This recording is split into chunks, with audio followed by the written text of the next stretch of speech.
안녕하세요. 저는 보고만의 세교회에서 전도사로 사역하고 있는 박민혁이라고 합니다. 만나서 반갑습니다. 제가 하나님의 말씀을 나누고자 이렇게 경건의 설교를 신청하게 됐는데 막상 신청을 하고 나니 후회가 되더라고요. 과연 내가 뭐라고 이 강단에 서서 하나님의 말씀을 전할 수 있을까 이런 생각이 문득 들었습니다. 저는 올해 24살, 98년생이고 학부는 17학번, 대학원은 21학번으로 들어온 아직 군대도 갔다 오지 않은 아주 어린 후배이죠. 여러분들의 기준에서. 근데 이런 제가 여러분들께 어떠한 메시지를 전할까 이런 고민을 많이 하게 됐습니다.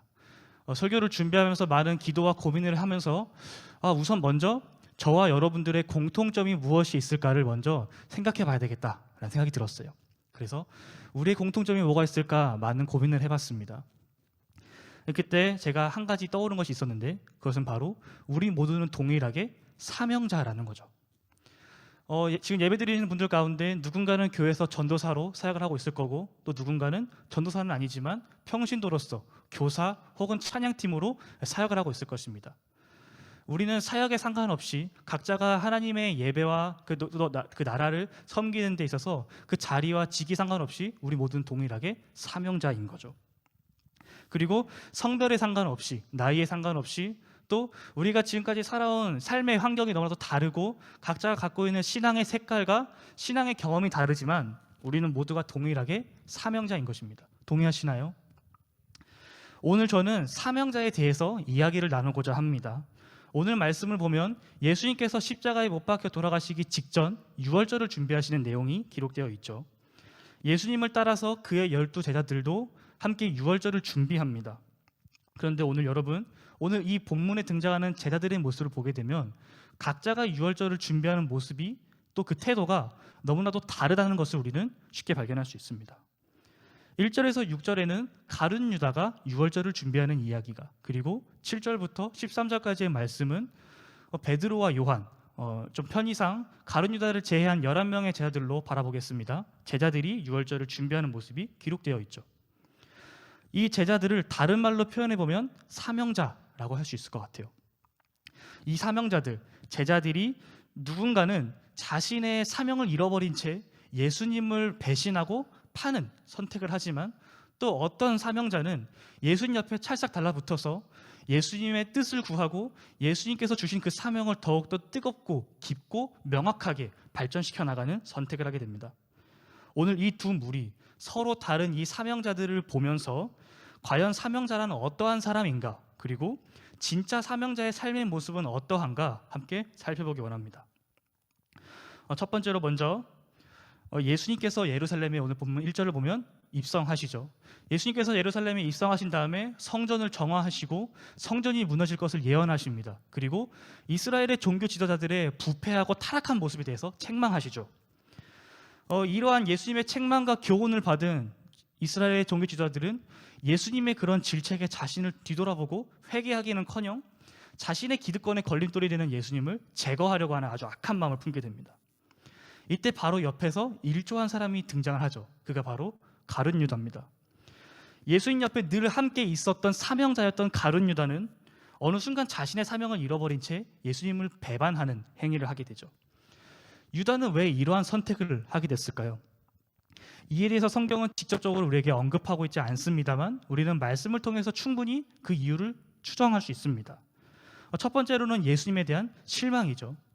당시 유대인들은 메시아가 이 땅 가운데 와서, 이 이스라엘 가운데 와서 이 로마의 압제로부터 해방을 주고 구원을 주기를 바랬습니다. 마치 모세가 애굽에서부터 이스라엘 백성들을 이끌어내어 나라를 건국했던 것처럼 메시아가 이 땅 가운데 와서 로마의 압제로부터 이스라엘을 해방하고 구원해 주기를 바랬던 거죠. 그리고는 예수님 최측근에 있었던 자신에게 한 자리가 떨어지지 않을까, 그러한 소망을 가지고 있었습니다. 하지만 예수님께서는 어떠한 가르침을 주시죠? 그와는 정반대로 오히려 자신이 죽어야 된다라는 가르침을 주시죠. 유다는 예수님의 가르침이, 예수님의 그 말씀이 이해되지 않았을 거예요. 곧이어서 그는 예수님께 실망을 하게 되죠. 두 번째, 이것이 조금 더 설득력이 있는데 아마도 돈에 대한 탐심으로 인해서 예수님을 배반했을 거예요. 요한복음 말씀을 보게 되면 가룟 유다는 예수님 공동체에서 돈꾀를 맡은 자, 그러니까 회계를 담당하는 사람이었다고 기록이 되어 있습니다. 근데 이 말씀을 조금 더 자세히 보게 되면 어떤 기록이 있냐면 가룟 유다가 그 돈께 손을 댔다, 그러니까 돈을 훔쳐갔다라는 기록이 있습니다. 또 심지어 마태복음의 기록에 의하면 가룟 유다가 예수님을 대제사장들에게 팔 때, 배신하면서 이렇게 말할 때 한 가지 제스처를 취하는데, 만약에 내가 예수를 넘겨주면 나에게 얼마를 줄 겁니까? 라고 먼저 제안을 하죠. 일만하게 뿌린 돈에 대한 탐심으로 인해서 자신의 사명을 잃어버리고 예수님을 배신하게 된 거죠. 가룟 유다가 사명을 잃어버린 이유는 아주 간단합니다. 예수님보다 자기 자신이 더 앞섰기 때문이에요. 예수님보다 내가 더 앞섰기 때문인 거죠. 예수님을 따라가는 것보다 내가 더 잘 사는 게 중요했고, 예수님의 말씀에 순종하는 것보다 내 나라가 더 잘 되는 게 중요했고, 예수님보다 돈이 더 중요했기 때문입니다. 이번엔 반대로 다른 제자들을 봅시다. 예수님께서 심부름을 시키십니다. 유월절을 준비하라고 하시죠. 이 말은 유월절 식사를 준비하라는 메시지입니다. 그러자 제자들이 어디서 준비해야 될까요? 라는 질문을 던지게 되죠. 이러자 예수님께서 한 가지 이야기를 들려주십니다. 너네가 성내에 들어가게 되면 그곳에서 물 한 동이를 가지고 가는 사람을 만나게 될 거야. 그 사람을 따라가서 유월절을 준비해라 라고 말씀을 하시죠. 이것은 참 당황스러운 심부름입니다. 이 얼마나 불확실하고 불명확한 말씀입니까? 제자들은 아마도 이렇게 생각했을 거예요. 예수님께서 왜 이런 심부름을 시키시지? 내가 정말 그 성내에 들어가게 되면 그 사람을 만날 수 있을까? 내가 그 사람을 만난다 하더라도 그 사람이 진짜 예수님께서 말씀하신 사람인지 내가 어떻게 확인할 수 있을까? 이런 아마 의심과 고민을 갖고 있었을 것입니다. 이런 불확실함 가운데, 이러한 의심과 고민 가운데 제자들은 어떻게 하죠? 그 의심 가운데 순종을 하죠.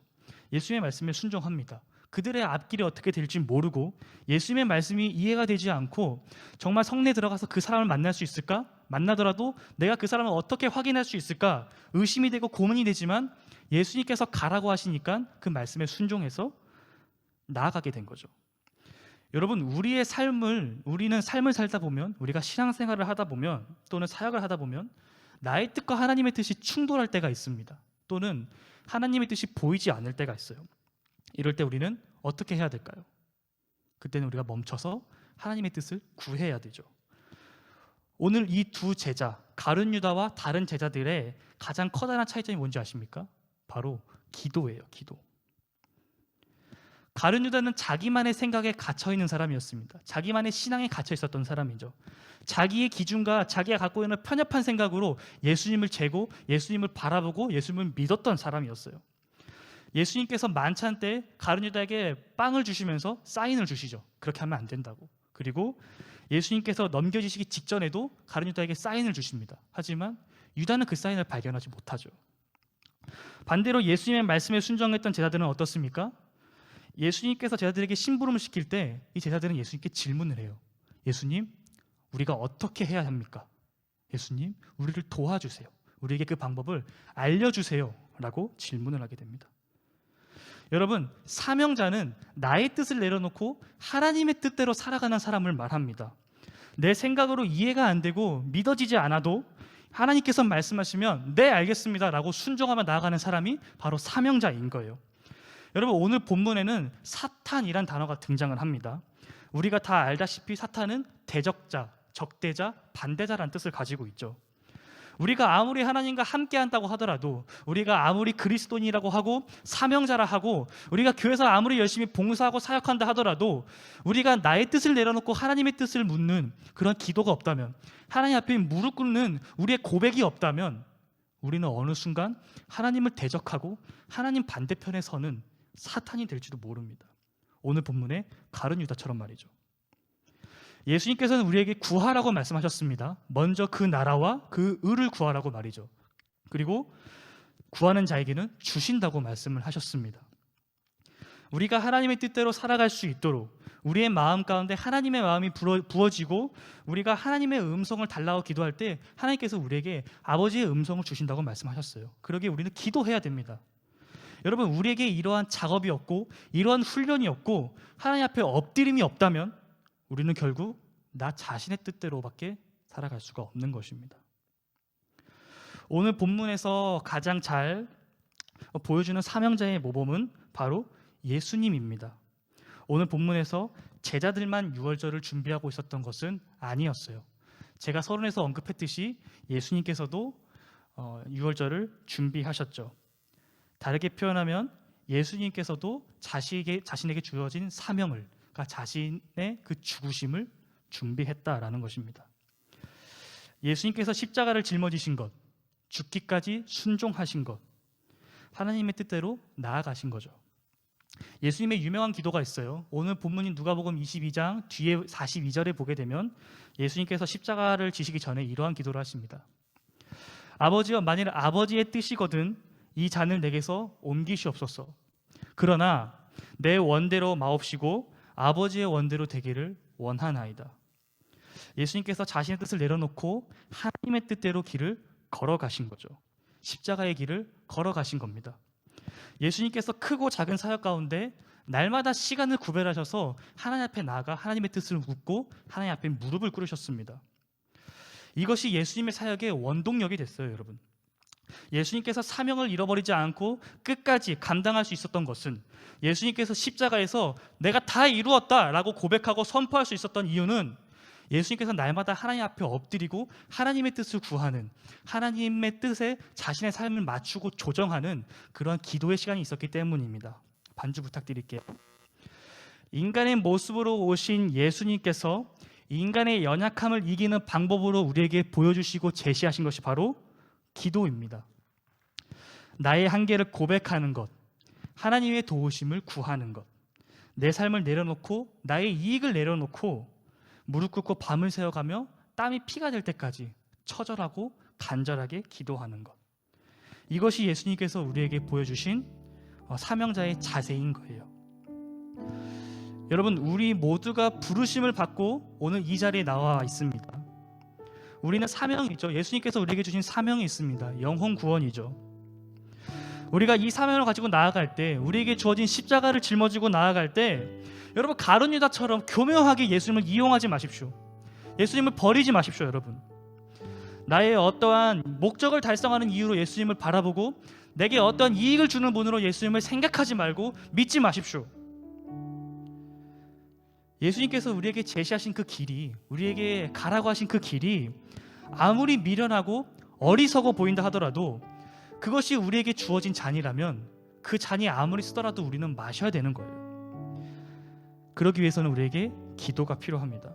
사명자의 마음을 지키는, 하나님께서 우리에게 주신 그 소명을, 그 부르심을 붙잡기 위해서는 우리에게 기도합니다.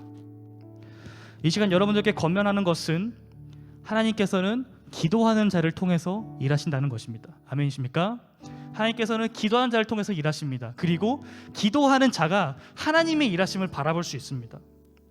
내 생각, 내 뜻대로 하는 것이 아니라, 나의 어떠한 목적을 향해 달려가는 것이 아니라, 나의 편협적이고 한정적인 시각으로 예수님을 바라보고 예수님을 제한시키는 것이 아니라, 나의 뜻을 내려놓고 하나님의 뜻대로 그분의 영광과 그분의 나라를 위하여 우리가 한 걸음 한 걸음 내디디며 나아갈 때, 하나님의 마음을 구하고 하나님의 음성을 구할 때, 그때 비로소 하나님께서 우리 가운데 역사하신다는 것입니다.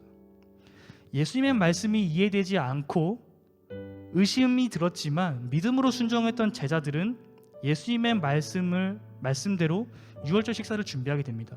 그리고 인류 구원의 역사를 준비하게 되는 쓰임을 받게 되죠. 말씀의 결론을 맺겠습니다. 여러분, 주님께서 말씀하시면 나아가고 주님께서 멈추라고 하시면 멈추는, 날마다 하나님의 뜻을 구하고 하나님 앞에 엎드리는 우리 모두가 되기를 축복합니다. 이것이 바로 진짜 사명자요 참 그리스도인의 모습인 거예요. 우리가 신학을 공부하는 이유는 하나님을 더 알아가기 위함인 거죠. 그런데 만약에 우리가 머리만 커진다면, 기도를 통한 자기 부인이 없고 나의 한계를 고백하는 신앙이 없고 하나님만을 붙잡는 경험이 없이 그저 우리의 머리만 커진다면,